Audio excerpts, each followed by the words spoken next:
Welcome, everybody, to Edge of the Rabbit Hole here on Connecting the Universe. I'm author and researcher Mike Ricksecker. With me, as always, my co-hostess, Victoria Monday, and down in the chat room, Alina, moderating the chat. We have a fantastic show coming up for you tonight. Our good friend Brian Cano is with us.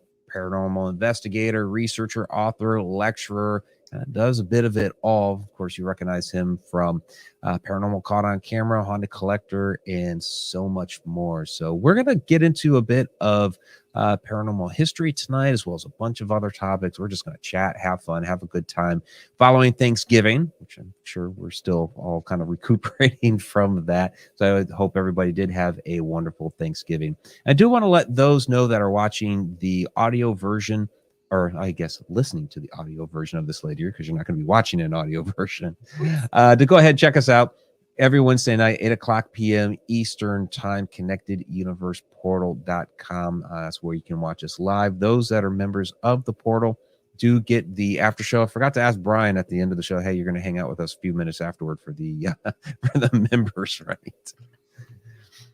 So good. He gave the thumbs up. All right. A little too late now. Little late now. I see Jen is down in the chat. Jen, you have to show her. Do you still have it there by you? The belt? Or did you put it back? You mean? Yeah. You mean this? There it is, Jen. Check it out. He's already getting ready. Piece by piece, element by element, it's coming together, little by little. Going Bespin version of Han Solo. So for those that don't know, my fiance Jennifer and I, we are getting married May the 4th, 2025, Star Wars themed wedding, and Brian's one of my groomsmen. So, all right, so let's get into this. Not saying anything. We got the good stuff out of the way. Well, yeah, and Victoria's going to go all Star Trek on us. Yeah, I promise I will be very skinny and I will be your slave girl. Just kidding. Just kidding. Mike is frozen now. I've scared him. Yeah, really. You're like. Meanwhile, everything in the background is moving. He's like, crap. Like, what did I do? Why did I invite her? You're breaking. Oh. Going through a tunnel. There he is. Didn't mean to scare you, cuz. See, you start throwing up live long and prosper, and the whole thing wipes out. Yeah, okay. Good job, cuz. You'll make me blush. Cool. So, what is he doing? Made you do this. Oh, there we go. iPhone nice 4. Look how small. Oh, the old 4. Nice. The I guess we have to explain to the audio version. So he put up the Han Solo Carbonite. Yeah, there we go. Carbonite, anyone? All right, Brian.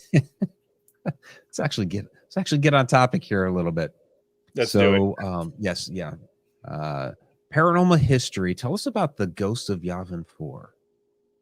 The Ghost of Yavin 4. Well, it's you say it in jest, but ironically enough, when they were filming the scenes at the Rebel base for Star Wars: A New Hope, this wasn't entirely a set. It was fashioned inside actual ruins of a long gone civilization down in South America. So yeah, I'm sure there were ghosts, and they were watching, like, going, what's going on here? What is this? Yeah, the Mayan ruins there in Guatemala. Fascinating location. And whatchamacallit, Oscar Isaac is Guatemalan, so he had his character Poe be from Yavin 4.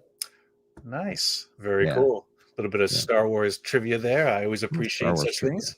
Absolutely. So, so paranormal history. Now, you've been touring 11 states so far of history of the paranormal. Fascinating exhibit.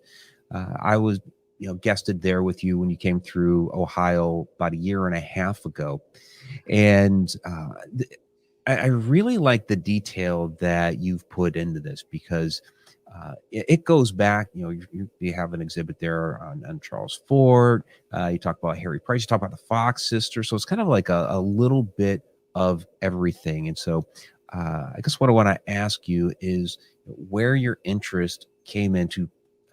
You're a paranormal investigator, but you're a researcher as well. So where your interest came in researching this out and really getting into the history of it all. I think when it comes to the paranormal, we use it not only as an umbrella term for the phenomena we are looking into, but also as a community. We talk about, oh, you're into the paranormal. But this needs further categorization and classification. And in the spirit of Loiza Rhine, okay, I've noticed that within the paranormal, you have a breakdown of the people who are interested in it. The majority of our community are tourists. Now, I don't say that's in a negative way. Tourism's important. It brings money to the places. It gets the word out there. But they see it more as a roller coaster ride, as an amusement park, a theme park. You go, you have your scare, you leave.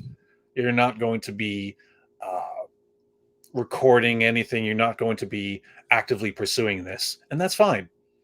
Then you have, let's say, about maybe 25 to 30% of the community are the investigators. These are your black shirt teams. These are your people who spend every waking moment, weekends, their time, their money, their focus into looking into this phenomena, sometimes helping people, sometimes creating content. But that's kind of where it stops. They aren't looking to necessarily further the field. And then maybe 5%, you have the researchers. And these are people who may also be investigators and tourists, because we can move throughout the categories. These are people that are looking to further the field, to change it, to fundamentally anchor what we're looking for. It's not enough just to say, "Oh, I got an EMF spike here." Well, what does that mean? Okay, let's dig deeper into it. And I put myself in the researcher category because I am looking to get to the bottom of how this works. I mean, in parapsychology, the three main concerns: is it authentic? How does it work? And the phenomenology behind it. So I believe it's real. Now I'm just trying to figure out, how does it work? And the history portion of it, that's all just a good foundation. In any vocation, in any area of study, you need to know who came before, who did what. You need to know the names, the places, the concepts. And even if it ended up resulting in a dead end, that exploration was still, it's on the books and it's necessary. And right now, we're in very much an entertainment bubble that, we're and it's great to be entertained. I tell people, you don't have to pick a show. Watch them all. Be entertained. But if you're looking to really dive deeper, you have to go beyond the shows. You got to read. You got to research. Come to an event. Come to my History of the Paranormal exhibit. And in that, and we just passed October, so that's my college lecture season. And Right. I always start off with a couple of slides. And I say, okay, who's this? And I put up a picture of Grant. They know who that is. Who is this? I put up a picture of Zach. They know who that is. And then I put up a picture of Emmanuel Swedenborg. And they're like, is that Ben Franklin? No idea. I put up a picture of Eleanor Sidgwick. And they're like, Oh, and they don't know. And that's okay. But that's what I'm here to provide. I'm here to say, yeah, there's people who came before. And I say Ed and Lorraine Warren, and everyone lights up because of the Conjuring movies. But Right. even they had predecessors. And that's what the exhibit's all about. To move forward, sometimes you have to look back. Yeah, absolutely. I absolutely agree with that. And I think that, the shows are good to introduce people, I think, to whether it's a location, some various concepts and techniques, to get people's interest. I think to let people know that, hey, there are other people in this world that are having these experiences. I think the last 25 years have been great, because it used to be, you talk about these types of things that be taboo, and now, in part because of the shows, because of the internet, that sort of thing, that people realize that, okay, other people have these type of experiences. But yeah, it seems like people didn't know about, okay, they know about Ed and Lorraine Warren now, Yeah. but before those movies, I don't think a lot of people really knew who they were. So they've been introduced to that. So, with your research that you've done on the history of it and the origins of where these investigators have come from, Hans Holzer and others even before him, um, how do you view the evolution of the process? Are we still embracing some of the older techniques for technology? Should we be embracing some of the older techniques for technology? Are some things coming back, or should we just go tech? It's interesting because back in the mid 1800s, during the spiritualist movement, we had this explosion of interest in the topic, very much like now. We have an explosion of interest in the topic because of that entertainment factor. And back then, their entertainment were seances and going to see Mhm. psychics perform. And that was very much their connection to the other side. But also, the spiritualist movement gave us dozens of phony psychics. It gave us fraudulent psychic photographers. It gave us so much chicanery that I'm surprised it still exists as something that we're interested in with so much fraud. But that being said, okay, maybe some of the frauds are more famous. You mentioned the Fox sisters. They started out legit.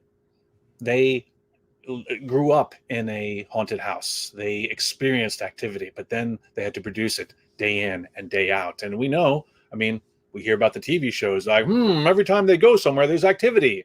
Well, Right. you're seeing bits. You're seeing the good parts.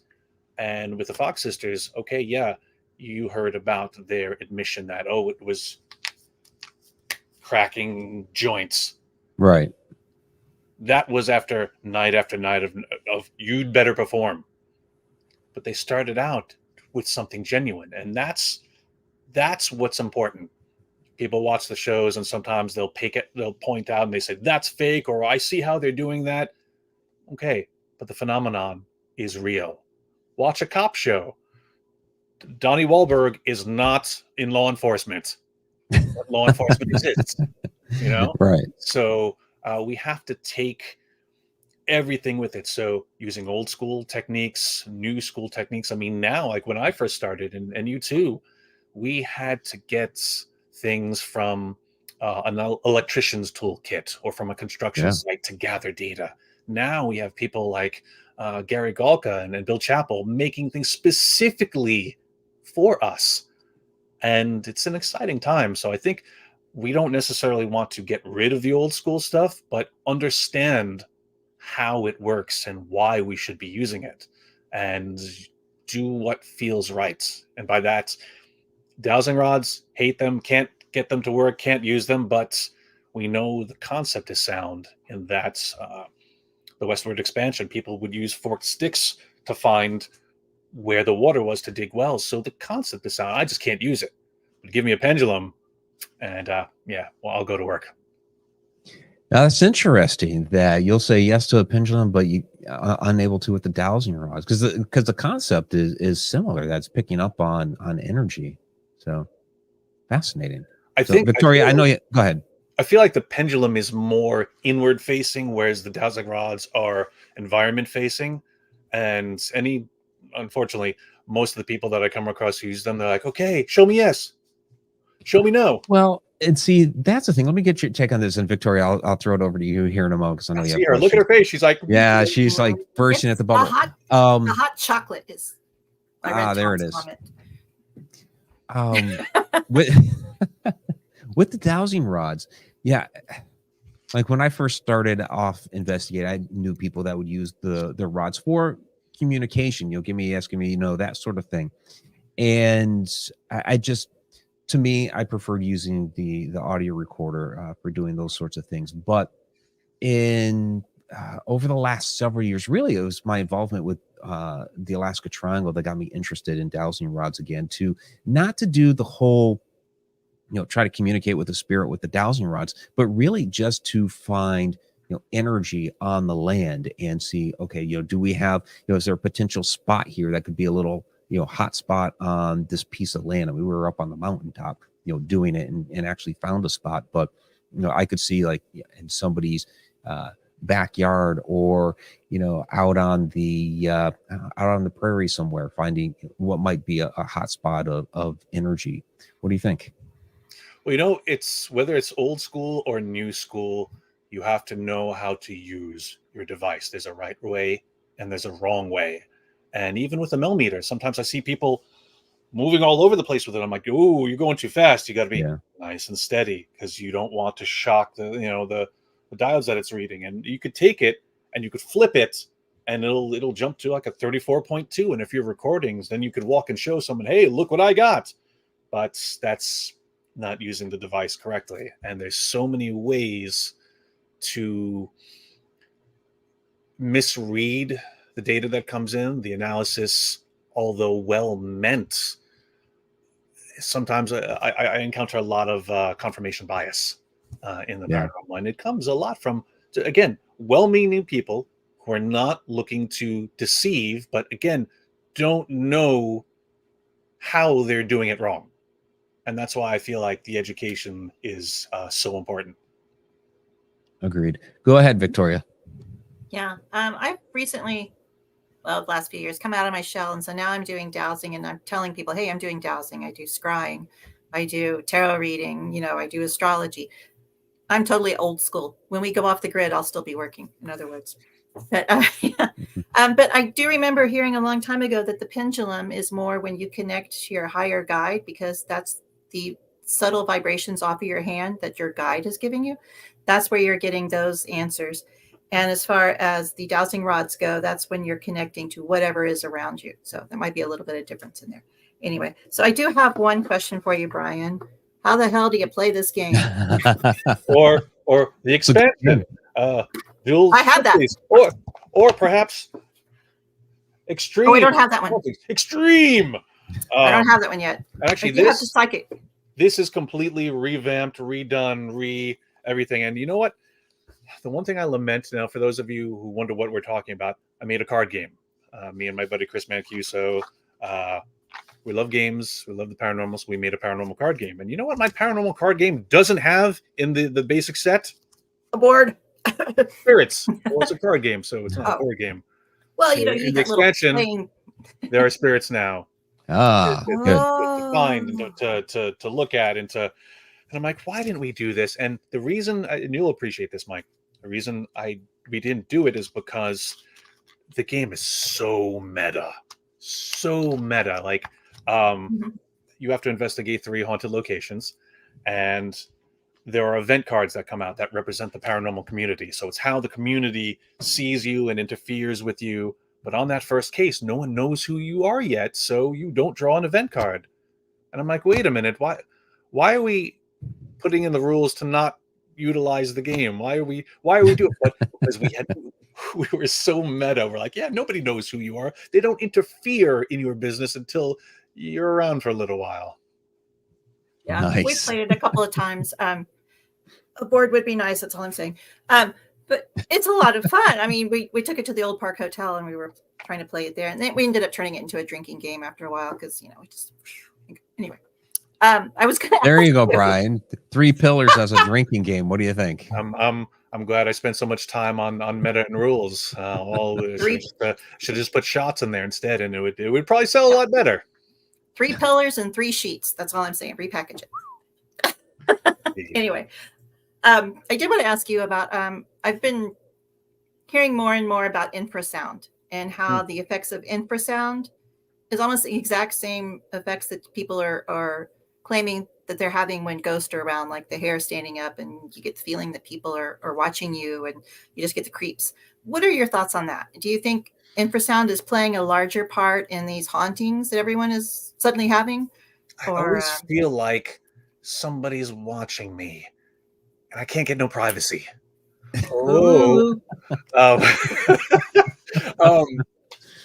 Infrasound. It's an interesting theory. it's not a new concept. That people have been looking into it for a while. Even people I know who came to conventions. There was one couple. They came, and I believe it was in Gettysburg, and this one gentleman said, "Oh, I have this this infrasound kit, and it's a device, and it has a dish on it, and it's how we use to find out if there's any cracks, any breaches in the apparatus." I'm like, "Wow, that's amazing." And he's like, "I think infrasound is the thing." I'm like, "I know nothing about it." And this was probably like 2010, 2011. So the concept of that, yeah, I think there's something to it. I think there needs to be more research and more purposeful, if P then Q. Right. Vic Tandy was doing a lot of research. He started back like in the 70s and he went up until the 90s. And he just kept going like to a subway, underground subway in England. And the sounds that he was picking up on his instruments gave him the heebie-jeebies, but there was no ghost down there. It was all lower sounds that we can normally hear. So I find it really fascinating. I did give a talk on it. I called it the Paranormal Peter Principle. And people just looked at me like, what? And so it was like, it's basically what y'all are talking about. You need to learn more than what you see on the TV shows. And maybe there's other explanations out there. Absolutely. I mean, our bodies, even though we like to say, well, we have 5 senses, and then there's the 6th sense. I always tell people, use your 7th sense. 7th sense? What's that? Common sense. There you go. We need to utilize this because there are more than just those senses. I mean, those are just the ones that they termed and said, okay, these are the most common ones, but there's the I'm hungry. That's a sense. There's a sense of foreboding. There's lots of different senses. The body is one big apparatus that's collecting data, sending it to the brain, and the brain's like, oh man, how am I going to sort this? How am I going to interpret this? Is this going to kill me? Is this going to hurt me? Low priority. Let's move it off to the side. It's got to keep breathing, got to keep existing, secrete those hormones, secrete all the stuff to keep this machine running. And beyond that, thank God it's all unconscious processes. Otherwise, if you had to think about digesting, imagine if you had to think about all the background tasks. Yeah. But that's part of your frequencies, isn't it? Because those are like your lower chakras, the survival chakras, which puts out a lower, pardon the pun, guttural frequency. I'm not even new aging this. This is biology. It's just boom, it's happening. And the brain is, and again, the misconception of we only use 10% of our brain. No, stop. We use all our brain. It's just that most of it is for those background tasks. Okay. That was my only question. Back to you, Mike. Okay. Well, actually, are you going to travel around more with your haunted exhibit? Because I really want you to come down to the South. It would be very nice. I would love to. In the she wants you there on her New Year's Eve party with your exhibit. Tickets are still on sale. I'll put it in my oh my God, that would be great. Yeah, why not? Sure. I mean, just I've done well in New England because I'm in New York City. In a 4-hour radius, I can get to pretty much everywhere. And those are all the states I've done. Looking westward, the westward manifest destiny of my exhibit is difficult. I need wagon trains. I need a supply line. I need people to come to the event, and that's a challenge. There's so many things going on right now that it's difficult for people to know what to choose, and then if they don't hear about it, it's a challenge. So 2024, I'm approaching very carefully. I haven't decided on what's going to happen yet. But again, like I said before, that could change tomorrow. True. It's a lot of material, a lot of wonderful information. So wherever Brian takes that exhibit, I do encourage people to go there, check it out. There are interactive elements to it. There's a lot of information. There's historic items. It's really, really good. We are starved here in the South for paranormal things because y'all have all the great, asylums, hospitals, crazy places, prisons, and all we have are brothels down here. We are starving for that kind of information. So you would do really well between, Dallas, Fort Worth, where I'm at, to New Orleans, man. You got a whole whole lot of area there. And a lot of space in between, which is the problem.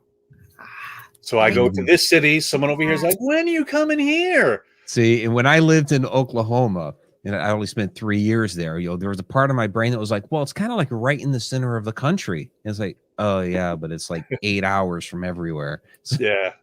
Well, that's why they invented Buc-ee's. Okay, we have Buc-ee's everywhere. oh jeez. You know. So, well, talking about traveling here, and kind of Traveling wrapping back gas. into paranormal history. So you've been overseas, you've done some tours over there. How does that energy there, and the legends, ghost stories, hauntings, but like the energy at these old historic castles and things like this, different than the type of energy and what you'll find here in America? It's one of those common descriptors that, oh, everything over there is so old. Yes, but the clock has been ticking whether that culture was aware of what was going on over here. So it's older in a different sense. There's plenty of First Nation sites, plenty of archaeological curiosities in America that are worthy. We just don't have castles.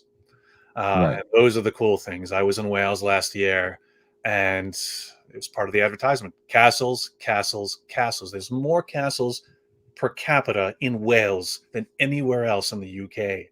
And each one I went to, and I do this pretty much every place I go to, I had to touch it. I had to put my hand on the stones. I had to just mentally put myself in the shoes of, all right, well, who built this?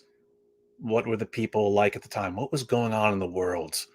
What was this meant to do?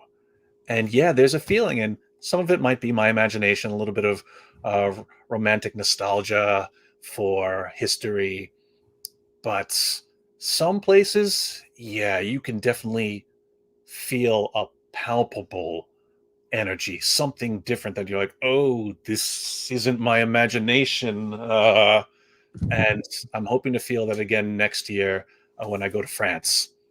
Now, why do you? I'm sorry. Oh, no Why worries. do you think? Go ahead. Why do you think they stay haunted for centuries and centuries and centuries? I mean, doesn't energy eventually dissipate? It does. And that's why this is why I feel there's no caveman ghosts or 1200 or 1300 ghosts. We've got the Elizabethan, the Victorian, we're kind of in that range, and that range will pass with us. And I feel just like radioactive isotopes, there's half-lives. Eventually that energy can't persist. Not to mention, I guess if we're going to take reincarnation into account, those souls have already been recycled. And Now that would be some interesting research. What was the half-life of a caveman spirit? right. And that's the thing. If we're talking about residual, okay, yeah, residual can persist, and the people who come and do reenactments and ask the questions, aka Lizzie Borden house, will keep this energy alive, but it's not necessarily intelligent. It's that recording, it's that ghostly haunting, not spirit per se. Yeah, I've seen people attempt reenactments, or not necessarily of like the specific event. Like you mentioned, Lizzie Borden house, or not necessarily reenacting the actual murders, but at least acting out a scene that would be reminiscent of that time period, to really try to make the spirits that are there feel comfortable around the living people that are there. The idea being that they will be more interactive. Do you believe that actually has some merit there? Absolutely. I like to do what I call trigger events. Sometimes we use trigger objects. I'll do trigger events. For 3 years in a row, um, back about 10 years ago, I did some events at Lizzie Borden called the retrial of Lizzie Borden. And it was open to 20 people, 10 for the defense, 10 for the prosecution. Myself and Chris, we were the judges. We had the tour guides act out the parts of Lizzie, Emma, all the different possible suspects. And we gave the attendees access to all the court materials. Oh, wow. Here, you have 2 hours. Go make your case. And we held the trial on site in the basement for 3 years in a row. We put Lizzie back on trial. And every year she was acquitted. There just wasn't enough evidence. Glove didn't fit. We had to acquit. And we felt that's right. I thought people wouldn't be into it. I thought they're like, oh, this is history. It's no, we don't care. We just want to get down to hunting. No. Oh my God. And Connie, you were in the chat room. Connie, you were there for one. I think you were there for the last one. Well, she mentioned that right here, like reenacting the Lizzie Borden trial. So yeah, she mentioned it. People got so into it. Like those on the prosecution wanted her to hang. Those for the defense were like, we're gonna save her. And they really got invested. And that emotional energy, I felt that it brought the place alive, because we took a short break, and then when the investigation began, first EVP session, first question, we're getting answers. Mm-hmm. I like to immerse people into the location they're at. Last week at Ohio State Reformatory, people got locked up. I was the warden. Gary was my chief guard, and we marched people into the cell. We treated them like prisoners for the first half, so that they got to feel a little bit of confusion, despair, emotions that might have been connected to the prison. And we can do this. It doesn't necessarily have to be an event, but we've heard of people playing appropriate music, dressing up in certain costumes. Again, making the spirits feel comfortable. But I do differ in one way that a modern example, probably by accident, displays very well. And that's the show Ghosts on CBS. Ah, that's fun. The American version, they have a Lenape Indian as part of the crew of ghosts that's in the place. And he was the second spirit to land there, to manifest there. And he is probably the hippest character there. Why? Because, well, he's been there and he's watched history. He's watched the changes. He's kept up with the language. So when people say, oh, you have to speak in a certain way or they won't understand you, I say that's bunk. Send any of us to a foreign country for a week and we start picking up on mannerisms and learning some words. So while it might be nice, or maybe in a residual way, to Singapore it up and do the things that would make them comfortable. But I think if they've been there and if they are intelligent and they're watching us, they kind of know what we're about and what we're doing. Picked up on a few things. Yeah. That's really interesting that you say that. I'm sorry. I told you I was a Rennie and I do the garb and all that kind of stuff. And there is a Renaissance festival in Central Texas in the middle of nowhere. It's Cherokee country, if you want to put any Native American attachments. I do want to point out that you said middle of nowhere and Texas in the same sentence. So remember that next time. You're like, how come you don't come down here? Continue. Yeah. I live in the middle of nowhere. I'm about 2 hours from the where, I'm in the middle of nowhere. But anyway, one of the things they did at this Renfest was they created a pillar. It's called the Seven Sisters, and there are 7 large standing stones. Nothing was there before, I think 15 years ago. But we have gone there time and time again, and we hold our own rituals there. We have our own energy work that we do there. I've gone to a Viking funeral there. I've gone to weddings and drum circles. You go back now and you can actually feel energy there. People are like, wow, this feels great. Look at the energy. Do you think that can happen in other places, like during your reenactments? Can you start bringing that energy back? Or even creating it, out of nothing? Yes and yes. I do think re-energizing a location is possible. Like I said, take Gettysburg, for example. With all the reenactments, they are keeping that place humming. Man. I also think, yes, you can bring energy to a new place. And actually, I lectured about this, and in a different, yes to your question, but also parallel. I lectured about this at Michigan Paracon this year, something I'm calling unreal estates, where I'm positing that certain locations that we label as haunted may be acquiring a basic sentience an awareness that it needs. It's hungry, and it does what it can to reach out to bring the appropriate resources in. And I've been comparing this a lot to the research done in forests, talking about how it's all one living organism, it's all connected, and through mycorrhizal networks beneath the ground, all the fungus on the roots. Yes, we see the trees above, they're one over there and one over there, but underneath the ground, they're together. Yeah. And I As above, feel so that below. with these haunted locations, one of the big ones that I point out is the Conjuring House. Okay, it's been getting a lot of attention. People know about it, people hear about it. And I feel that maybe on a subconscious level, maybe on a psi level, it's sending out signals. And those people receptive to it are like, oh, I wanted to go to the Conjuring House, or oh, what's there to do? And it brings you there. Just this week, I was having a conversation with somebody over at the Merchants and Drovers Tavern Museum in Rahway, New Jersey. And this is kind of my unofficial home base. I've done several events there, and they were telling me how the place seems to bring in people that it needs. I'm like, do tell. I was one of those people. They were having a hard time doing paranormal events. The former board aged out, and they were like, "No, we don't want to do any events anymore." And then I came in.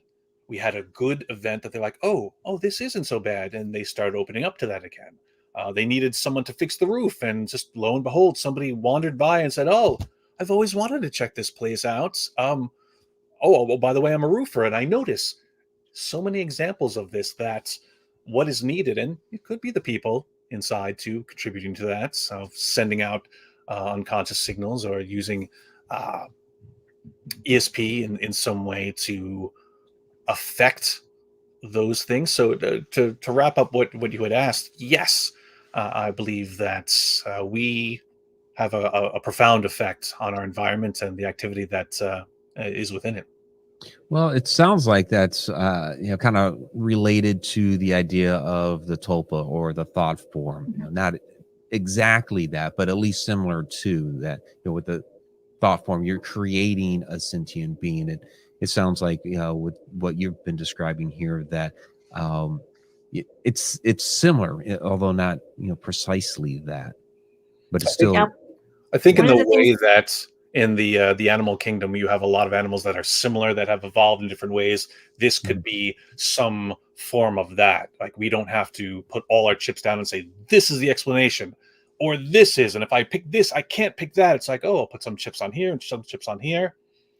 Last week Yeah. at OSR, in all I could describe as an amazing photo finish. This is like something. This was cinematic. This was like a TV show where you're getting into it, you're watching, and then boom, the credits hit, and you're like, oh, what happened? Almost the entire group was upstairs in the attic, and we were playing around with some apps. We were doing EVP sessions, and someone who had a bit of psychic ability started feeling a little weird. So I said, okay, everybody, turn off your lights, shut off your torches, put your iPhone, turn the light off. And we all gazed across towards the entrance to the attic, where this shadow form was standing in the doorway, and it was doing a little jig. And I'm thinking, okay, this is my eyes. I'm adjusting to the dark. Probably where I look, it'll follow. And at the end was a doorway. Beyond it was a cell block. So all we could really see was the frame of the doorway. This form moved out of the doorway, up and over, in a way that if it was just something in the doorway, it could not have done. Now, what made this interesting was that it was a shadow, but it also it radiated light, almost in the way that a black hole is dark, but the light that is being consumed by it, you can still see a halo, and that's what it displayed. And all of us are looking, we're like, hey, are you guys seeing this? Yeah, I'm seeing. What is it? I don't know. 15 people, flabbergasted, sitting in the dark, staring at this whatever. And I said, all right, I can't see anybody, but in about 10 seconds, you might feel me pushing past you as I bolt down there to see what that is. one of my apprentices grabbed my arm. She's like, I'm with you too. All right, let's go. I took 2 steps. Poof, the lights come on. It was 2 a.m. It was, Oh, wow. and I was still looking at this thing, and almost like a pillar of ice melting, it went and just melted into the background. I was like,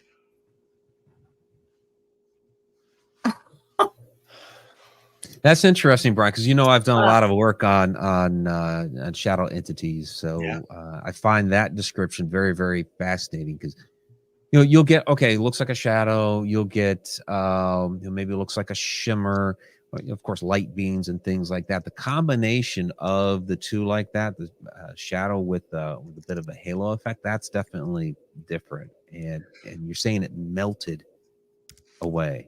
The black hole example was the best way I could describe it. Yeah. Again, everything is being consumed by the black hole. The hole itself is dark, but as it's consuming everything around it, and that's the thing.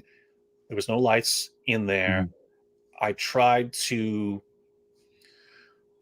explain it by, well, maybe it's light coming from the cell block, but when it moved, the light came along with it. Like, it glowed, but it had pure darkness at its core, and I can't say I felt anything associated with it. We were quite some distance away, but had I gotten a chance to get to it, and that's the thing, when the lights came on, it's not like it just blinked out, which could have been an illusion of the eye. It literally melted and dissipated to the side, as if there were some substance that were adverse to the light.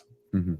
Do you think it could have been some sort of interdimensional observer who was being transported out, like on a transporter pad, The fact that I don't know what it was, everything is on the table.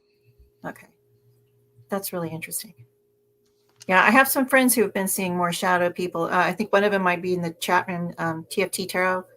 During their podcast the other day, there was a shadow person, middle of the day, just walking through their doorway. So are there more shadow people, do you think, because we're coming into a new age? We're going from the Piscean age to the Aquarius age, where we're more open-minded, we're seeing more things. Do you think that could be a possibility? We're already in the age of Aquarius. We've been in the age of Aquarius. We're on the dawn of the age of Aquarius. I know. The dawn started back in the 60s. It took almost 50 years. Actually, the thing is nobody knows exactly what year it is. So true. But I don't even know what day it is anymore. But actually, Brian, if you don't mind, let me throw this one at Victoria, because I'll get this a lot when people ask me about shadows, paranormal activity, all that sort of stuff. Do you think we're seeing more? It seems like there's a lot of more reports of shadow people and that sort of thing. You have to take into account a number of factors of why it seems like there are a lot more reports of this phenomenon lately. For one, we have a lot more people in the world today than we did 20, 30, 40 years ago. Another thing is people are talking about it a lot more. Remember, it was taboo to talk about it. You were going to be ostracized from the community. People were going to laugh at you. You might get put into a straitjacket and tossed into an institution somewhere. So you didn't talk about these things. But yeah, over the last 20, 25 years, as the internet has caused people to communicate a lot more. I first started networking with people in the mid 90s on like old forums and Yahoo groups and stuff like that.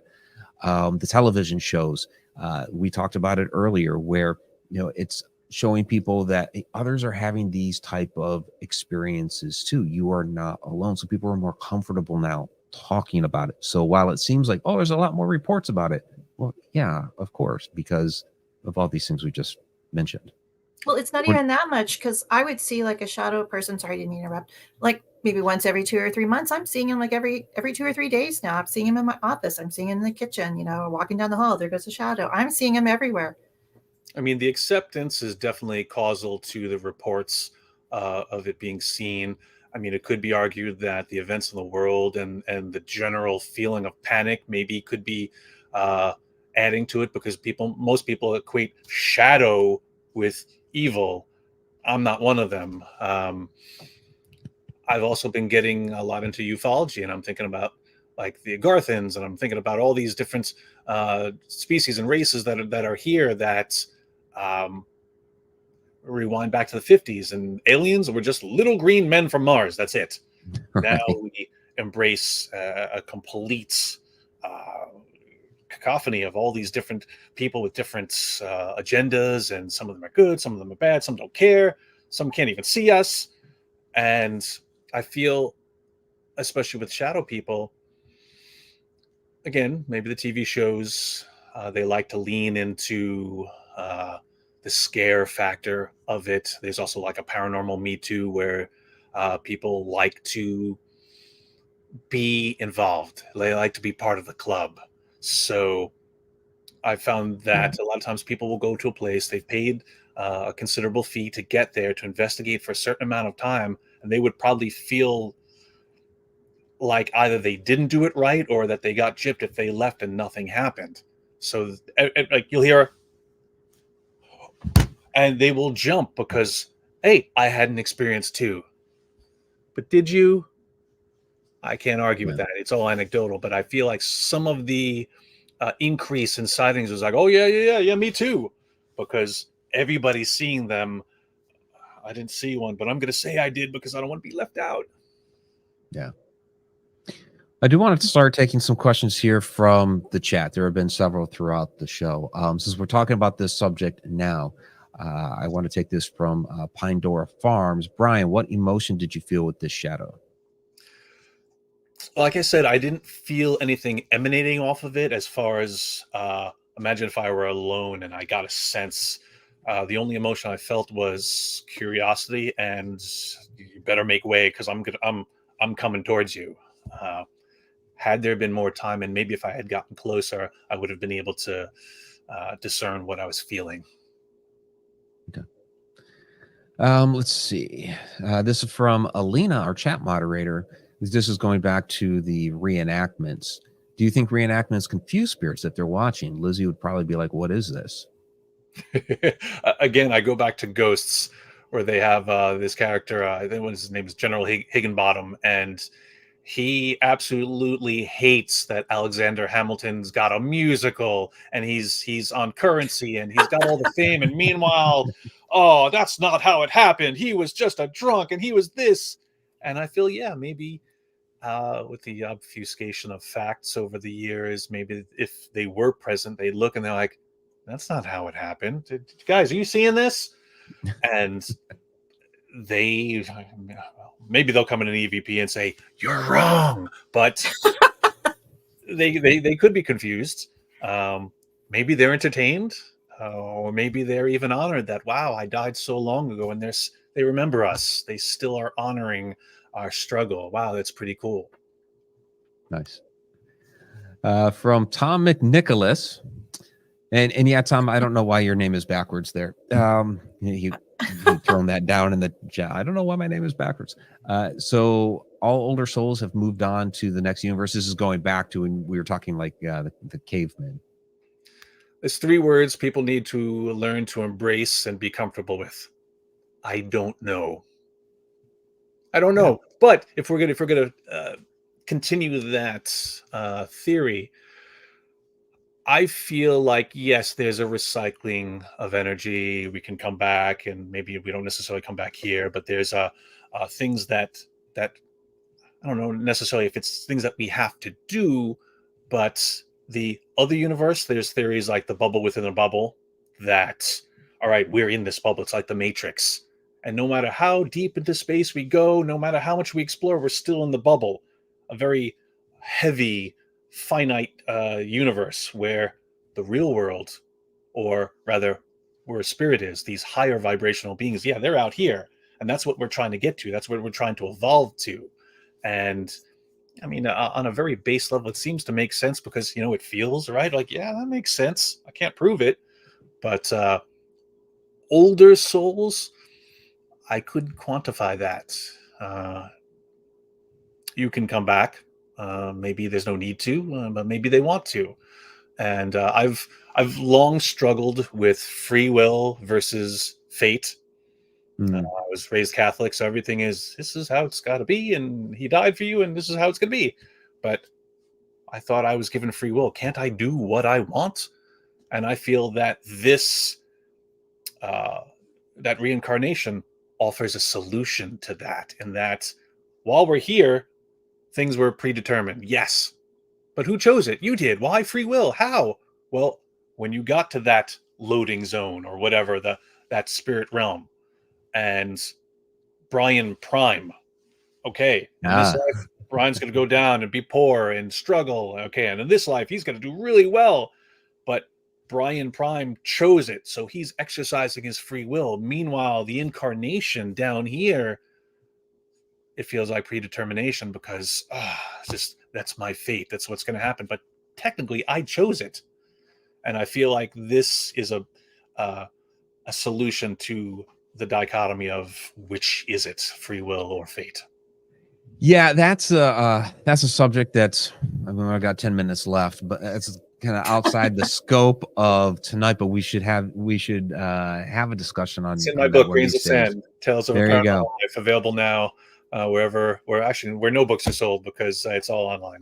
It's all online. There you go. Yeah, the idea that when you move on to, I call it the home world for lack of a better term, but it's a dimension outside of ours, and may even be what we think dimensions are, maybe even something outside of that.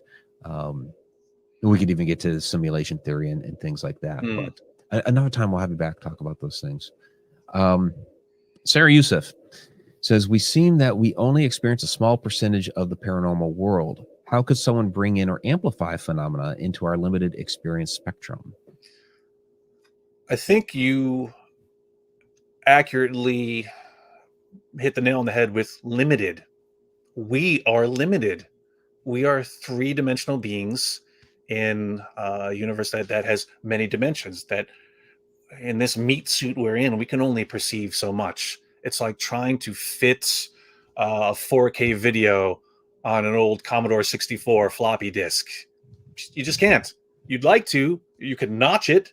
Still can't fit That's it. Right. Right? Notch it and use the other side. Which, you know who the old people are in this room. Yeah. I have no idea what. I don't.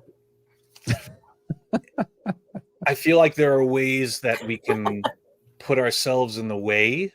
I kind of borrow this from Cheryl Strayed. You know, she says, "Put yourself in the way of beauty."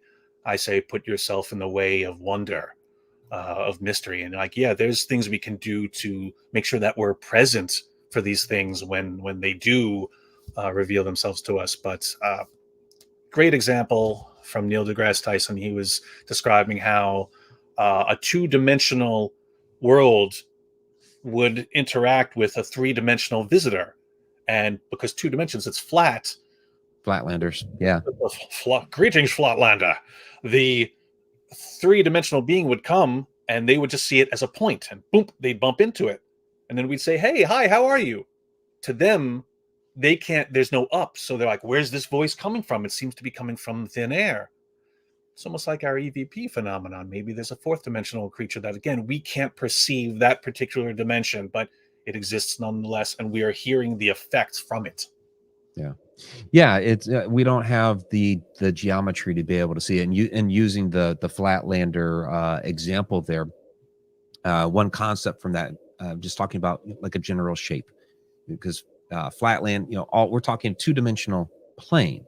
Well, when you pass like a three-dimensional object through that, so on your plane, let's say you're dropping a three-dimensional sphere through. Well, as it's falling through that, all they're seeing is a circle start as a little point, get wider, wider, wider until you have the circle, and then it shrinks back down to the point. All the while in the three-dimensional realm, it's a sphere that's passing through it. But people on that plane, that flatland, they don't have the geometry to be able to perceive that. So yeah, I like that you brought that up. There could be only flat. Okay, I have and that's one of the issues with us when we were talking. Okay, there's up to 11 hyperspatial dimensions. Great. Okay, we are in like 4, right? We can perceive all the ones below us. 3, 2, 1. We're in the 4th of time. But okay, 5th, 6th, 7th. We have our theoretical physics tell us that they're there. We have some ideas of what might be there, but if we were to actually see it for ourselves, we'd probably be totally blown away. Yeah, I mean that's and again, I love you know I'm a big pop culture junkie, so I love movies and TV shows, and I remember Kevin Smith's Dogma. And when the Metatron comes down, he's like, "Oh, I'm the voice of God because if you puny mortals heard his true voice, your brains would explode in your head." And anytime someone said that they're talking to a bush or talking to God, they're talking to me. And I'm like, yeah, that again makes a rough sense that this this machine is only designed to handle so much. So even on the show Supernatural, anytime angels were present, you would hear this high pitched noise and like, oh, it hurts, it hurts. It's like, yo, yeah, they're probably just talking, but again, we can't handle it. Yeah, our eyes only see into a certain range on the visible spectrum. We only hear at certain frequencies. And we see it in our cats and dogs. They can see and hear things much better than we. We're pretty limited. So, and from the moment we roll off the lot, it's all downhill. We start losing capacity and everything. So yeah, you can't trust your eyes or your ears. Yeah, especially at our age. Victoria's lucky; she's still in her 20s. 27 and holding. Okay, I have a quick question before you go. In the beginning, you were talking about in the beginning. People who are explorers, travelers, researchers, and you gave percentages, and I have a fine arts degree, so I didn't do the math. But where would you put those of us who live a paranormal life every day? Especially, Cody just said something. I don't want to say, ooh, look at me. I don't really stay in this existence. I'm usually way out there. I do a lot of meditating, ask anybody. And my ex-husband, who's now passed over, he's been showing up a lot, Cody. So he's been showing up probably the last 2 weeks. Can't get rid of him. So that's probably who you're seeing. Where would you put us on your spectrum of travelers, investigators? I mean, are there a lot of us? You got distracted in the asking of your question, so I got distracted in what the question was. Can you please rephrase? Pink. The answer is pink. Okay. In your 41. 42. 42. I thought it was 43. Oh, anyway. Okay, you said there were people who were traveling, who were investigating, who were researching. Investigators and researchers. Yeah. Mm-hmm. Okay. And you gave a percentage, and I didn't do the math. There are those of us who live a paranormal life every single day. It's just our life. We're not into the paranormal. It just happens to us. Where would you put us in that lineup? Is there a great deal of us? Or are we a small number? If you're talking about people who live a paranormal life, that's just called life. We're all in it. We're all living it. It is not necessary to categorize, but if you're trying to fit it into that mold, that's like saying, is someone religious in the clergy? No, you can have your experiences, but not actively seek them or try to experience them in such a way. So I feel like those who have a paranormal life, it's not up to me to determine where you are. That's something you've got to do. Anybody, have you encountered a lot of us? Because I'll be on a podcast and the first question is, how did you get into the paranormal? Like, yeah, that's usually, I'm glad you didn't ask me. That's usually the first question I get asked, but I can't, and Mike, you know this, our tables are usually together at the events we go to. So we get asked this all the time. Oh, constantly. We meet people who's like, oh, I don't believe in any of this stuff, but oh, I got a picture of an angel. Hold on a second. Let me find this. Oh, yeah.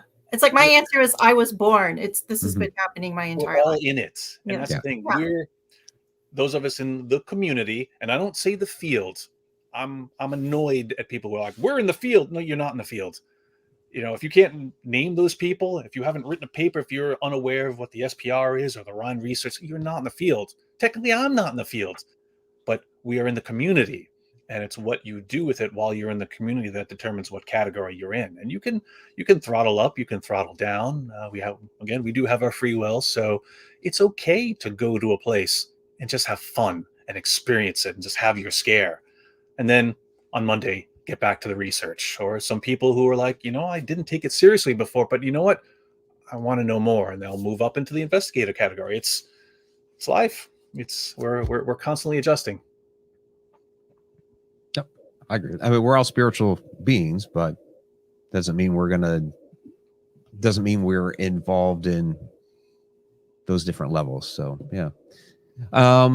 We're about to wrap this up. So those that are part of the paranormal, or for those that are part of, I was about to say those that are part of the paranormal community, those that are members Paranormal humidity. I'll be down here.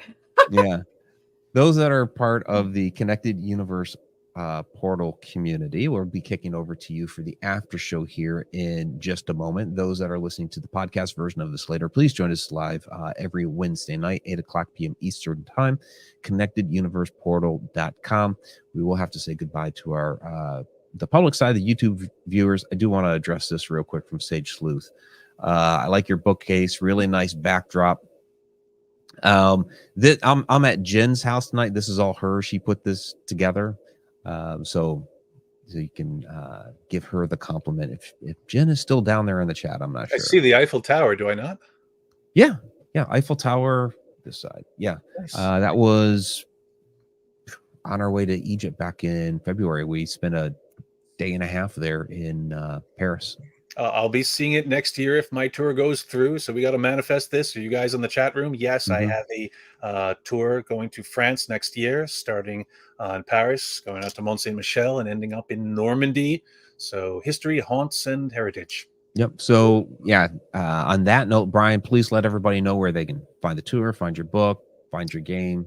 Everything about me, you can go to neverstopsearching.com. Neverstopsearching.com. Yeah. So, all right. I want to thank everybody for joining us tonight. Connect Universe Portal members, we are going to see you there. Everybody else, till next time, if time really exists.